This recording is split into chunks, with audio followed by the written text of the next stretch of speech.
சேலம் கோட்டை மாரியம்மன் கோவிலில் திருப்பணிகள் பாதியில் நிறுத்தப்பட்டுள்ளதால் அதிருப்தி அடைந்துள்ள பக்தர்கள் திருப்பணிகளை விரைந்து தொடங்க வேண்டும் என கோரிக்கை விடுத்துள்ளனர்.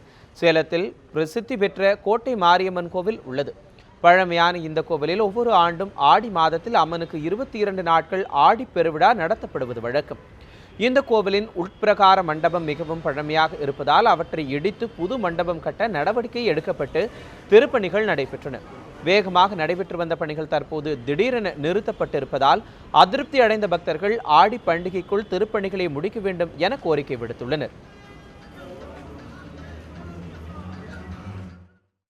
அம்மனுக்கு பார்த்தீங்கன்னா எந்த ஒரு விளக்கு இல்லாமல் ஒரு பூஜை இல்லாமல் எங்களோட கோரிக்கை என்னன்னு பார்த்தீங்கன்னா திருப்பணி நடந்துகிட்டு இருக்கட்டும். ஒரு பக்கம் நாங்கள் உள்ள அம்மாவுக்கு போய் கருவறையில் நாங்கள் பூஜை செஞ்சு ஒரு தடவை விளக்கு போட்டு ஒரு கால பூஜை நாங்கள் பண்ணி ஆகணும்.